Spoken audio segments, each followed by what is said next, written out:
Hello students, welcome to this video.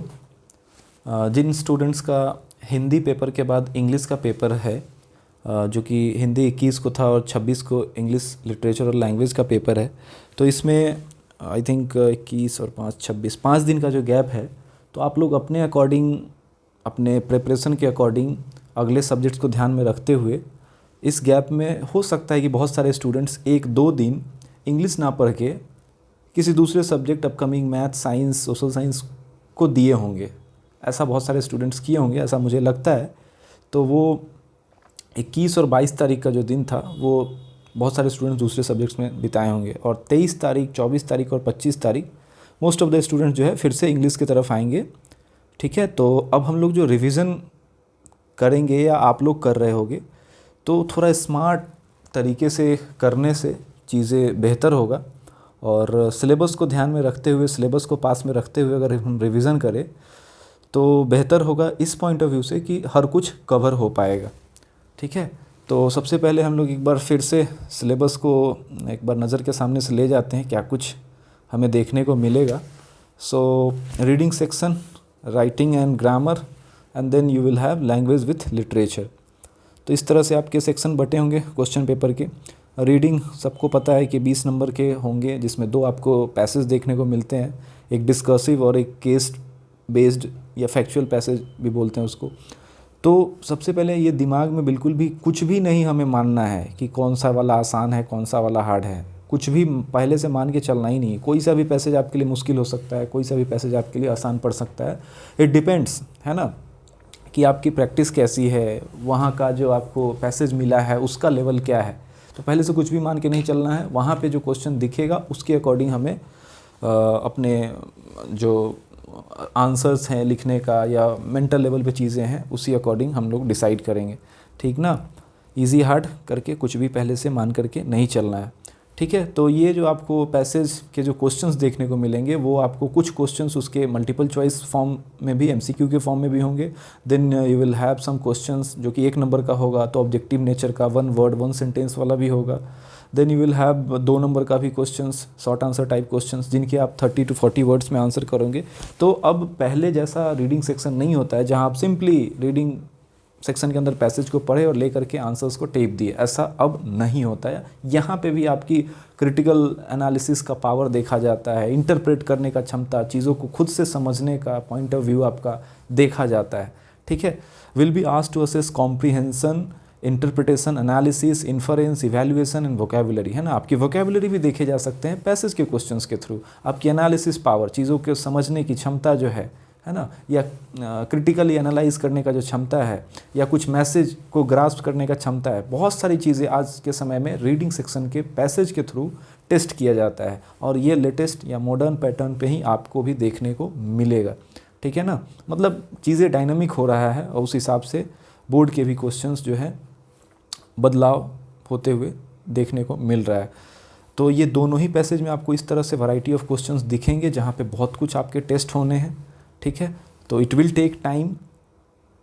ठीक है, section B में आपको देखने को मिलेगा राइटिंग स्किल्स एंड ग्रामर। अब राइटिंग स्किल्स एंड ग्रामर में टॉपिक्स भी दे रखे हैं, है ना, ग्रामर का सेक्शन पोर्शन भी दे रखा है। बट अब जो टाइम है, ये पूरे रूल्स एंड रेगुलेशंस को जीरो से स्टार्ट करके पढ़ने का टाइम नहीं है। अगर आपके पास नोट्स है, आपने पढ़ा है ग्रामर के एक एक इसमें जो सिलेबस में दे रखा पॉइंट्स है, इन सबको पढ़ा है, आपके इसके पास नोट्स है, तो आप उसको रिवीजन कर सकते हो और प्रैक्टिस कर सकते हो। लेकिन जिन्होंने अब तक ये रूल्स वाले चीज़ों को नहीं देखा है, तो आपके लिए तरीका यही है कि आप ज़्यादा से ज़्यादा इन टॉपिक्स पे, इन पॉइंट्स पे बेस्ड जो क्वेश्चंस हैं, प्रैक्टिस सेट्स हैं, उसको आप डायरेक्टली लगाओ। वो आपको कॉन्फिडेंस देगा, है ना। होगे पहले वाले सेट में हो सकता है कि ज़्यादा एरर आएंगे, दूसरे तीसरे के बाद आपके एरर्स कम होने शुरू होंगे। तो ऐसे 7 8 10 आप प्रैक्टिस करोगे तो चीज़ें सुधार होता हुआ दिखेगा, और वही आपके कॉन्फिडेंस को बूस्ट करेगा। क्योंकि अभी वो टाइम नहीं है कि आप हर एक को रूल्स को एकदम जीरो से स्टार्ट करो पढ़ना। जिन लोगों ने करा है उसको आप रिवाइज़ करके प्रैक्टिस लगाओ, प्रैक्टिस सेट्स लगाओ। और आप ने रूल्स नहीं पढ़े हैं डिटेल में, तो आप स्ट्रेट अवे जाओ, क्योंकि अब तक ये सारी चीज़ें आप लोग प्रीवियस क्लासेस में भी, लोअर क्लासेस में भी पढ़ा होगा। तो उसके बेसिस पे बहुत सारी चीज़ें आपके दिमाग में होगा, तो वो प्रैक्टिस करने के लिए आप स्ट्रेट अवे जाओगे तो वहाँ से भी चीज़ें रिवाइज़ होंगी और गलत होते होते आपको दिखेगा कि पहले 10 मन में आपको 4 गलत हो रहे थे, तो फिर हो सकता है कि 3 हो, फिर 2 हो, तो ऐसे 7-8 सेट लगाने के बाद ग्रामर के, और इसमें आपको 12 क्वेश्चंस में से 10 करने होंगे। तो आप प्रैक्टिस करो ग्रामर के लिए, है ना। अभी रूल्स एंड रेगुलेशंस को ज़्यादा टाइम देने का समय नहीं है, अब उससे आपको कॉन्फिडेंस भी नहीं आएगा, क्योंकि आप प्रैक्टिस करोगे तो उससे आएगा। ठीक है, ये आपको पता ही है कि 12 क्वेश्चंस होंगे ग्रामर में, उसमें से आपको 10 करने होंगे। Then comes the writing skills. यहाँ पे भी सिलेबस बहुत ज़्यादा वास्ट नहीं है, ठीक है। 2 ही वैरायटी ऑफ क्वेश्चंस आपको देखने को मिलेंगे, एक लेटर और एक एनालिटिकल पैराग्राफ। हाँ, लेटर में जो है, चूँकि ये फॉर्मल लेटर ही होंगे, बट उसमें थोड़े से वैरायटी देखने को मिलेंगे। हालांकि फॉर्मेट वगैरह में बहुत ज़्यादा आपको चेंजेस देखने को नहीं मिलेगा। एक हो सकता है लेटर टू द एडिटर के फॉर्म में, या फिर एक लेटर लिखने को हो सकता है किसी रिप्रेजेंटेटिव को, पॉलिटिकल रिप्रेजेंटेटिव को, एमएलए हो, एमपी हो, मेयर हो, या फिर आपको लेटर लिखने को हो सकता है एडिटर को। हमने कहा ही, ये तो बहुत इंपॉर्टेंट है, एडिटर वाले आप पोर्शन को या क्वेश्चन को, फॉर्मेट को 2-4 क्वेश्चंस को अटेम्प्ट करके जाते हो तो श्योर रहता है या ज़्यादा चांसेस रहता है कि एडिटर को लेटर आता ही है। या फिर एक और वैरायटी है, आप किसी इंस्टीट्यूट को, किसी ऑर्गेनाइजेशन को, किसी शॉप को आप इंक्वायरी के लिए लेटर लिखते हो या फिर कंप्लेंट लेटर लिखते हो, उसके भी चांसेस होते हैं, बट हाई चांसेस होते हैं लेटर टू द एडिटर के। तो उसके फॉर्मेट्स हम लोग अनदर वीडियो में हम लोग फॉर्मेट्स वाले में करेंगे। फिर लिटरेचर का भी कुछ चीज़ें आएगा होपफुली हमारे थ्रू भी।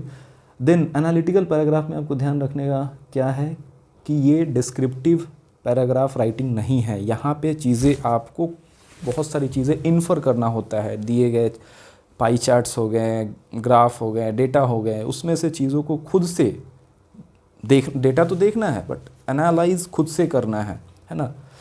ये चीज़ें आपको यहाँ पे ध्यान देना है कि ये डिस्क्रिप्टिव पैराग्राफ नहीं है, यहाँ पे चीज़ें आपको खुद से एनालाइज करके लिखना होगा, बहुत सारी चीज़ें। ठीक है, then section C, language through literature. इसमें आपको देखने को मिलेगा पहला क्वेश्चन एक एक्सट्रैक्ट होगा 5 नंबर का, जो कि ड्रामा या प्रोज से होगा। अब देखो आप यहाँ पे गौर करो, लिटरेचर के फर्स्ट फ्लाइट बुक में जो ड्रामा या प्ले है एक ही है, द प्रपोजल। प्रोज तो बहुत सारे हैं, फर्स्ट फ्लाइट में भी है, फुटप्रिंट्स विदाउट फीट में भी है, ठीक है ना।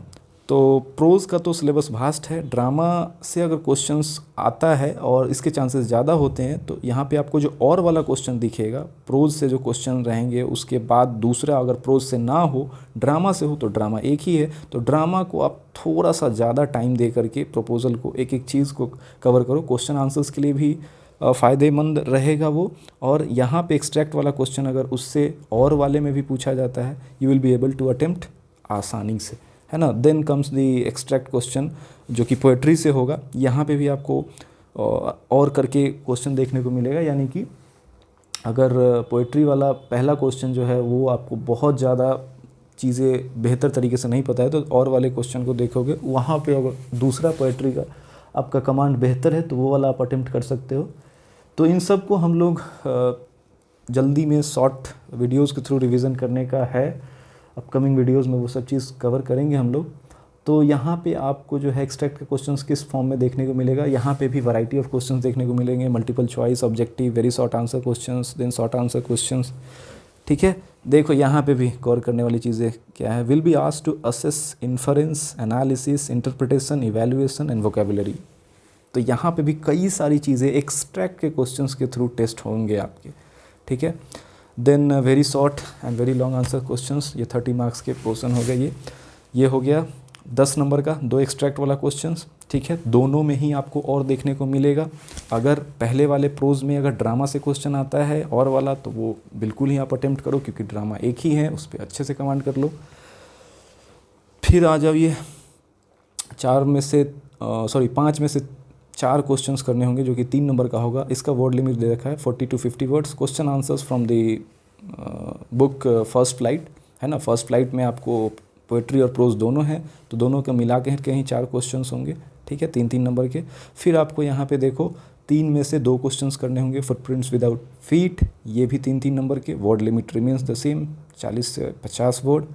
ठीक है, 1 out of 2 long answer type questions from first flight, यहाँ पे आपको क्वेश्चन और में देखने को मिलेगा 6 नंबर का, और एक क्वेश्चन 6 नंबर का long answer type question footprints without feet से भी देखने को मिलेगा। और ये रहा आपका चैप्टर्स फर्स्ट फ्लाइट के अंदर। प्रोज के अंदर ये सारे चैप्टर्स हैं। इसमें आपको 9th नंबर पे दिख रहा होगा द प्रपोजल, जो कि प्ले ड्रामा है, देन पोएम्स, और ये रहा आपका second book footprints without feet. अब देखो आंसर की जो है या मार्किंग स्कीम जो है उसके बेसिस पे कुछ हम लोग चीज़ें कंक्लूड कर सकते हैं कि क्या कुछ ध्यान में हमें रखना है। अब देखो MCQ जहाँ पे भी देखने को मिलेगा क्वेश्चंस आपको, चाहे वो पैसेज में हो या फिर एक्सट्रैक्ट वाले क्वेश्चन में हो, वहाँ पे आपको सही अगर आपने आंसर करा है then you will get 1 mark. उसमें पार्शियल क्रेडिट, यानी कि ऐसा नहीं है कि MCQ के क्वेश्चन में आपको अलग ही ऑप्शन किसी एक के साथ ही जाओगे, या तो वो सही होगा या गलत होगा, तो उसमें पार्शियल क्रेडिट का यानी कि 1 नंबर के बदले आधे नंबर का कोई गुंजाइश नहीं है। फिर जहाँ पे आपको 2 नंबर का क्वेश्चन होगा तो उसमें देखना है कि क्वेश्चन अगर पार्ट में है, 2 चीज़ें पूछा गया है 2 नंबर में, तो अगर आपने एक पार्ट को एड्रेस किया है, एक पार्ट का आंसर दिया है, तो यू विल गेट 1 नंबर। ऐसा नहीं है कि कोई सा भी पार्ट किया और दूसरा, एक पार्ट किया दूसरा नहीं किया तो दोनों में ही नंबर नहीं मिलेंगे। जितना आप करोगे, 2 चीज़ पूछा गया, एक को लिखने पे 1 में नंबर ज़रूर ही मिलेगा। ठीक है। फिर अगर आप आ जाओ लेटर का, अगर 5 नंबर का उसका टोटल वेटेज है तो 1 नंबर आपको फॉर्मेट के लिए मिलते हैं लेटर में, है ना। 1 नंबर हो गया फॉर्मेट का, 1 नंबर आपका हो गया एक्यूरेसी का। एक्यूरेसी में क्या क्या कवर होगा? एक्यूरेसी में कवर होगा आपका ग्रामर, स्पेलिंग एरर, ये सब चीज़ें। तो ऐसा नहीं है कि स्पेलिंग एरर 2-3 हो गए तो उस पर जितना स्पेलिंग एरर उतने नंबर कटेंगे, ऐसा नहीं होता है। ठीक है। कंटेंट पे आपको 2 नंबर मिलेंगे, कंटेंट पे 2 नंबर, एक्यूरेसी पे 1 नंबर, फॉर्मेट पे 1 नंबर, और आपके ऑर्गेनाइजेशन ऑफ आइडियाज़, है ना, इस पे आपको 1 नंबर मिलेंगे। ठीक है। फिर आप एनालिटिकल पैराग्राफ में भी उसी तरह का है, कंटेंट पे 2 नंबर, एक्यूरेसी पे 1 नंबर, ऑर्गेनाइजेशन ऑफ आइडियाज़ पे 2 नंबर। फिर आप देखो 6 नंबर वाले क्वेश्चन में कंटेंट पे 3 नंबर, एक्सप्रेशन पे 2 नंबर और एक्यूरेसी पे 1 नंबर। ठीक है। इस तरह से मतलब हर एक चीज़ को वो लोग कंसिडर करेंगे और ये उनके आंसर की मार्किंग स्कीम में दे रखा होगा। तो आपको कोशिश करना है कि हर एक चीज़ को एड्रेस किया जाए, फॉर्मेट को भी सही से लिखा जाए, और जो कंटेंट है, जो बॉडी है, वो भी सही हो। स्पेलिंग एरर को भी मिनिमाइज़ करके रखना है, ये भी ध्यान रखना है। ग्रामेटिकल एरर भी ना हो। अगर जो भी लोग सोच रहे हैं कि मेरे को फुल में फुल लेना है, तो इन बातों का ध्यान रखना है और कोशिश करना है कि जो भी हम पढ़ें, रिवाइज़ करें, ये सब सिलेबस के अकॉर्डिंग हो, क्योंकि हमारा जो इन्वेस्टमेंट है उसी अकॉर्डिंग रिटर्न भी आना चाहिए। ठीक है। तो हम लोग अपकमिंग वीडियोज़ में बहुत कुछ कवर करने वाले हैं, शॉर्ट वीडियोज़ के थ्रू, लिटरेचर के section specially. Okay, that's all.